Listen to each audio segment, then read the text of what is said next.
We will talk about that later, but maybe in Genesis 14. If you're going to Genesis 14, what Genesis 14 tell us? Read for us Genesis 14. And the king of Sodom went out to meet him, after his return from the slaughter of Chedorlaomer, and the kings that were with him, at the vale of Shavah, the same that is the king's vale.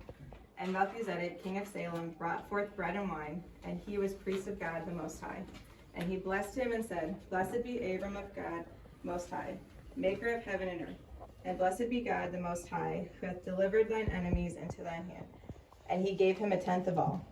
And the king of Sodom said unto Abram, Give me the persons, and take the goods to thyself. And Abram said to the king of Sodom, I have lifted up my hand unto Hashem, God Most High, maker of heaven and earth, that I will not take a thread, nor a shoe like shit, nor aught this that is thine, lest thou shouldest say, I have made Abram rich. Just fantastic. Who was the king of Jerusalem? King of Shalom? Melkizedek. King of Shalom. King of Jerusalem.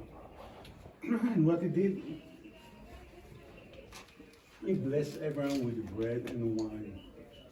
And what the verses said, Abraham gave him a tithe. Why give him a tithe? Because Melkizedek is a very nice person? No.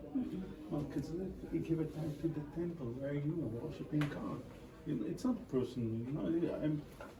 If I give you something, I give you a present. I give you something for you. But if I give you a tithe, it's for a place where you're worshiping God. Okay, that's very interesting. And because we're talking about Jerusalem, and the only place that we have that we can see all the detail, because what I did, I took Jacob's story to understand what we have here.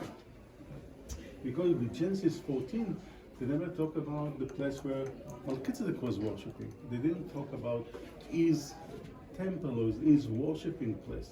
In Jacob's story, they give us what Jacob did. He took his pillar and the pillar house of God and anointed him 1, 2, 3, 4. Here, Melkizedek, we don't have anything about that. The only thing that we have, that Melkizedek, high priest, the one God, Kohen, the Ed Elyon, Konei Shamayim Ba'aretz, and we're talking about Abraham, give him a tithe, give him a tithe, and this is what we have here. So what we did, we understand the finding by Jacob's story, but we understand that this is also the place of Melkizedek. Why? Okay, and this is how we can go to the dating where we are here in the time. Then, but before that, I want to show more details. Here we can see a place where the tie animal. They're all here. You can see they're also in this corner here. You see it there also. You see it? And then you see the bees on the floor. What is the bees? It's to build a triangle, wooden triangle to hang animal. And then what you need to do is to skin the animal. Before you sacrifice the animal, you must skin the animal. You skin the animal, you cut the animal wherever you need. Are going to the priest, are going to the people, are going to be on the temple. You must do that. And this is the best way to doing that. By the dating, I'm talking about the portrait. But first I want to show you what it was looked like. If you look in here, you can see what it was looked like.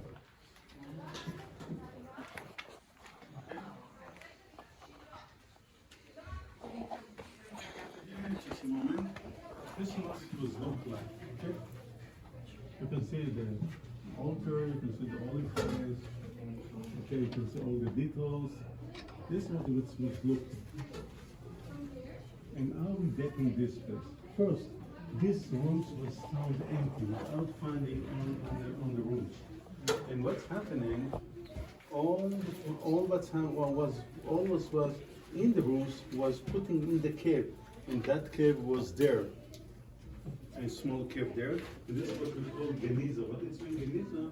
When you have a Bible, the name of God mentioned that, and you have a place with worshiping, you're not throwing what you have in the worshiping place to the trash. You put it in the place to protect it, because with this stuff you're worshiping God. So this is the Geniza. This is the cave closing by wall. Okay, they took all the findings that we have in the rooms and they put it in the cave to protect them. We're not going to the trash and close this area with a wall. And what we found inside in this cave,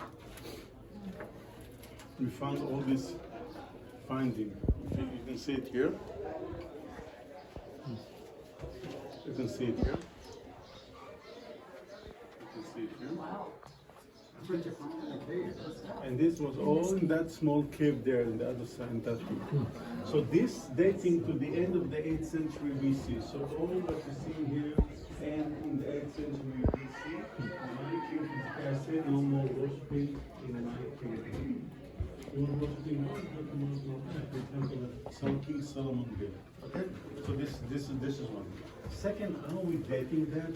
For when they started worshiping here we can see the pottery that we found here in this area that we found that dating to the Middle Bronze period. Okay? Middle Bronze period, we talk about the time of Abraham, Jacob. This is what they found here to connect it. Okay, to that kind of, so they started worshiping here in the Middle Bronze period by the pottery. Also they did carbon 14 here, dating, and they did it, you know, they didn't ask me, they came, did it and publish it and wherever, and they didn't ask me and they thought that, oh, I know what he's talking about. And you must understand the layer never lie. If you are in the layer is the same layer all the time. It's mean, what do you think that they're going to making 14, carbon 14 dating and they found something different? No way. Okay? So that's what's happening. Carbon 14 dating, the time of Abraham and Jacob time. Pottery, Middle Bronze period, same time. Okay, so carbon 14 and the finding in the same times. Okay, this is very, very interesting. And this is the temple. This is the worshiping place, connected place. So we told the pillar temple. We can say Melkizedek temple. We can say Temple Zero, the beginning of worshiping God in Jerusalem. Where we are. Okay, by dating, by the finding, and by the connection with the Bible, then we understand what we have here. Any question? Other thing that it's very, very interesting that found here in this area, there's a bulla and there's an inscription that mentioned the name of Bethlehem first time outside of the Bible, from the 8th century BC, time of King Hezekiah. I'm sorry, mentioned who? The name of Bethlehem, the city of Bethlehem. Okay. First time outside of the Bible. You can see this Palais Hebrew, and that's what it's looked like. Wow. This all found here. So that's very, very interesting, all the finding and all the understanding that we have here in this area, and of course connected to the Bible and what the Bible tells us.